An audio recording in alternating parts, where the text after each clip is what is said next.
Hi everyone, welcome to my channel if you're new here, or welcome back to my channel if you're a returning viewer. In today's video I'm going to be filming another installment in my huge book haul series that I've been filming across the past few months. I'm actually filming this video later in the day than I usually would, which is why I'm wearing a hat, because I wore it to go out this morning and now I've got hat hair, so the hat stays. I'm sorry if you hate it. I think it's cute, but yeah, it's a bit weird too wearing it in a video, but you know, it's fine. I've got 15 books to mention. They're all ones that I'm really excited about. It's a mixture of ebooks and physical books because, like I said in previous ones of these, I have been trying to make more of an effort to include my Kindle books in these hauls because I'm spending money on them and I want to promote all types of reading because some people cannot read physical books. So I think it's really cool to mention audiobooks and ebooks and include all the different books for purchased in whatever format they may be in. If you're a subscriber, I'm sorry that I missed Wednesday's upload. I've had a very kind of rough end of last week, beginning of this week, so I just needed to skip like one upload day, but things are back on track, so it should be fine from now on. And yeah, let's get on the video. So the first books I have to mention are ones I bought on my Kindle. So the very first one is The Priory of the Orange Tree by Samantha Shannon. This is a book that I actually already own physically, but the physical copy of it is 800 pages. And I was like, if I'm ever gonna actually read this book, I really plan on doing so. I think having it on Kindle will be stunning. So when it dipped to like 99p or £1.99, I snapped it up and hopefully, I don't know, maybe I can get to that book this year. If I get into a fantasy mood, then that could be the one that I pick up. I don't know much about this book other than it was huge when it came out a couple of years ago. It's like an epic fantasy. It's full of dragons. It's based on the story of George and the Dragon. I just think it should be a good time. Next up, I bought Most of All You by Sheridan. So this book dipped into the 99p Kindle sale, and I knew about Sheridan through her book Archer's Voice, which is a super popular romance book. I think it's the best-selling romance book of all time. Is that a lie? Whatever. It sold so many copies and I haven't actually read that yet, but I was really excited to find a book of hers in the deal, so I picked it up. I read it and I actually loved it so much that, give me a second, I went onto Amazon as soon as I finished it and I purchased myself a physical copy of the book. It's all tabbed up because I moved my annotations over from my Kindle copy to this one. It's such a lovely book. I gave it 4 stars. It follows 2 people, Gabriel and Crystal. They could both come from like really dark pasts but kind of come together and kind of encourage each other to heal alone so they can be something together, and I think it's a really beautiful story. There's lots of trigger warnings for it, but if you can handle it, then I really do recommend this one. I'm really excited to own a copy. If you guys didn't know already, I try to only own copies of books that I've read if I've rated them kind of like 4 stars and up, because it's a 4 I bought it. But usually I would unhaul a book that I gave kind of like 3 or lower if it was a physical copy, but if I'd read it by ebook then I wouldn't buy the physical copy of it. But thankfully I really did enjoy this one. The next book I bought I'd heard about a lot. It was a really popular book at the bookstore that I was working at over Christmas. I've heard people describe this in a really interesting way, so I was kind of intrigued and decided to pick it up for myself. So I kind of looked around the internet. I wanted to try and get a copy that was not retail priced because this book is £13 retail, which is very expensive for a paperback, and I actually managed to find it on Depop, which was really cool, and I paid like £5 for it. But yeah, this is The Body Keeps the Score by Bessel van der Kolk. First of all, let's appreciate this cover. Isn't this beautiful? This is a Matisse painting on the front there. But this is a story about body keeps the score, like I said, but it's mind, brain and body and the transformation of trauma. And I'll read you a little bit at the back. That could be kind of interesting. The effects of trauma can be devastating for sufferers, their families and future generations. Here, one of the world's experts in traumatic stress offers a bold new paradigm for treatment, moving away from standard talking and drug therapies and towards an alternative approach that heals mind, brain and body. Therapy is great. I don't want to say this book is like replacing that, but I do think that this is something that you can kind of like use as a little bit of a guide, even like a companion to actual therapy. But the way it's split up is into little sections, so I think this could be a not fun, maybe that's the wrong word, useful book to have kind of on the go. And it covers lots of trauma, so whether you're in a car accident or you lose a loved one or something that you've kind of like existed with, so it could be the way that you like mentally treat yourself or whatever. It kind of is appropriate for all of those, so I think this should be a great book to read, and I'll let you know how I think about it as I go along. I bought it from a really lovely seller on Depop. I definitely recommend Depop if you want to look for books that are discounted but in good condition, because this one has been read, but I mean you can barely tell. So that's that book. A lot of books in this haul are actually discounted. I rarely buy books at full retail price. I do a lot of charity shop shopping. I'm always in the charity shops looking for books and I find so many good things, so you just have to keep an eye out and go regularly. There's my tips. So here's a bunch of charity shop ones. Actually, before we get into that, I did have another ebook, The Night Circus by Erin Morgenstern, a book that I've heard so many good things about. I've never bought myself a physical copy because I can't decide on the edition I want, but this dropped into the 99p Kindle sale, so purchased it for myself. I think this is kind of like a magical realism love story between 2 characters who are competing in a circus. I really don't know. Apparently it's so magical and whimsical and beautiful, so I think it should be a good read. My bestie and I actually bought it together, so maybe we shall buddy read it.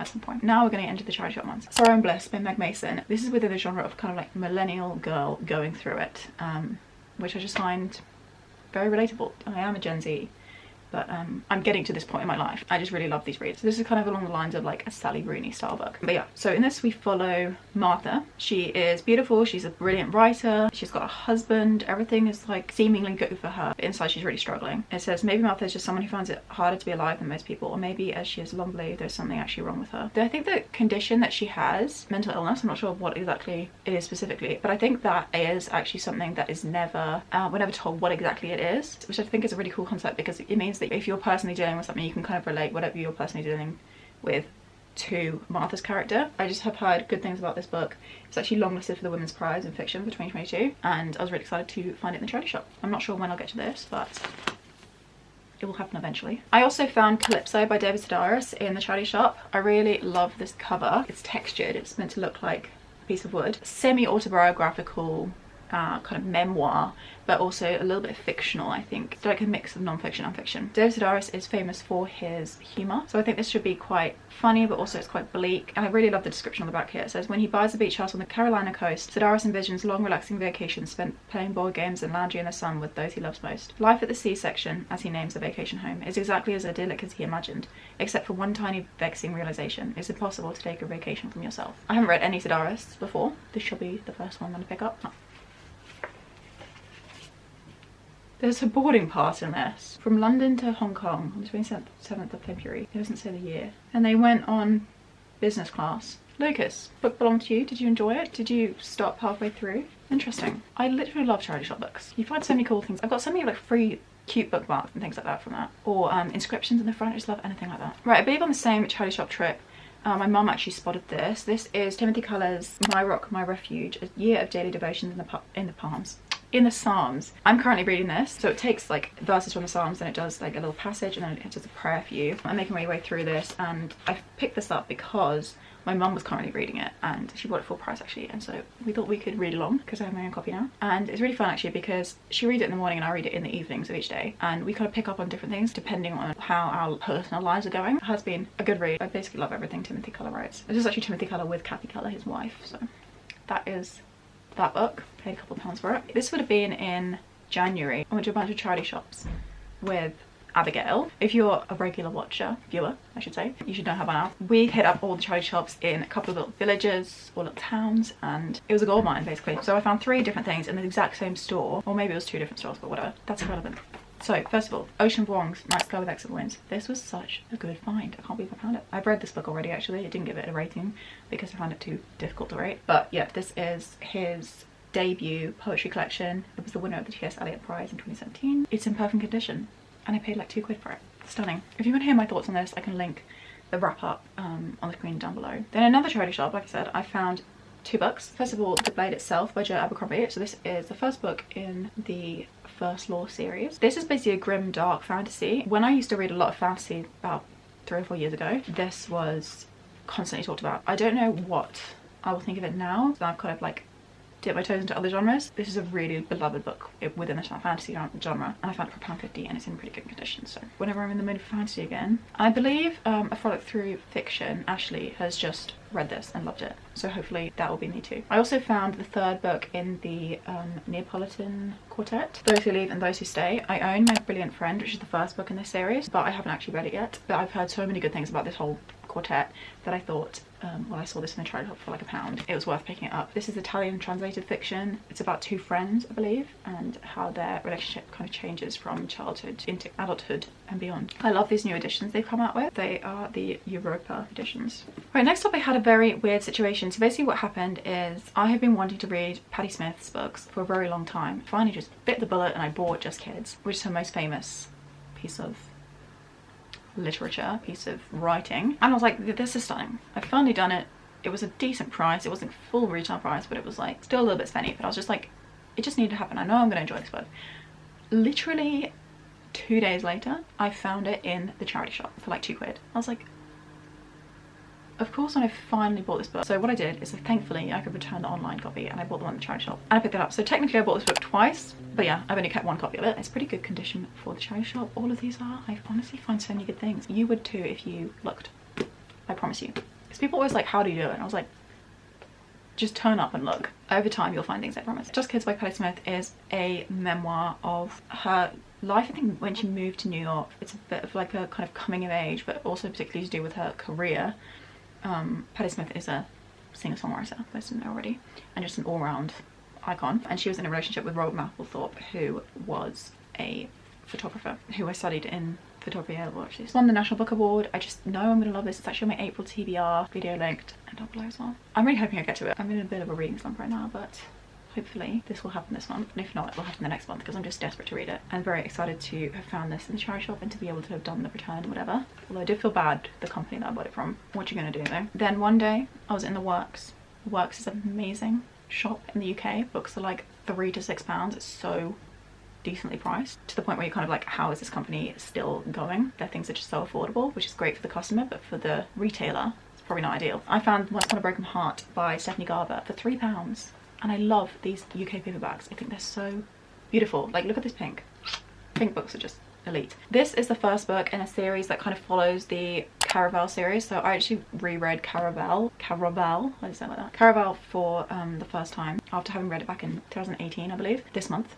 It's the one book I read this month. I really love my experience of it. I want to read the whole Caraval trilogy, and then once I finish that, I'm going to read this, because I just love her writing, and I've heard so many good things about this series. But they're £3, like, how was I not going to pick this up? And I actually think my mum might have purchased this for me, so thanks, Mum. And then I have two more ebooks to mention before this haul's over. So first of all, Better Than Movies by Lynn Painter. One of my 5-star books of this year. It was so good. It was 99p on Kindle.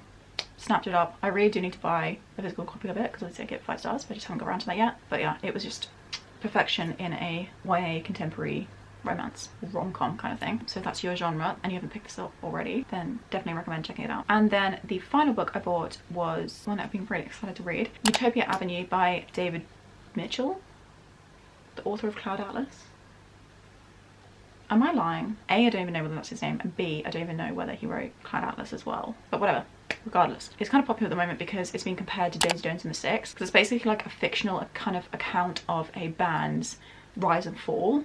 And I think it's set in the 70s. It's a really thick, chunky book, and so again I thought it would be great to have it on the Kindle, because then I could just like trick myself into thinking it's shorter than it is. It was 99p. It's been on my TBR for years and years and years, and why would I not have picked it up, you know? Again, I don't know whether I'll get to that anytime soon, but it's there on my Kindle library for whenever I want it, and I might be inspired to pick it up after Just Kids, because the whole like 70s band thing, or 70s music scene. Yeah, there's my haul. I hope you guys really enjoyed the video. If you did, please make sure to give it a thumbs up. That's how I can tell that you liked what you saw. Thank you so much for spending your time with me. I really appreciate it every single time. Thank you for clicking on this video in the first place. If you're still here, you're a real one. I really do appreciate you, and I'll see you on Wednesday for a new video. I'm sorry for leaving you in the dark about last week. I mentioned it on Instagram if you want to follow me on there. My bookstagram is Mum & Rose Reads. Very easy and simple. It's always linked down below, but yeah. Yes, I've got 2 more book hauls already, and there'll probably be like a third after that, so stay tuned if you are interested in these sort of videos. And I'll link the series of book hauls down below, ones that I've done like across previous months. I'm gonna love you and leave you. I need to go have some lunch at 3:15.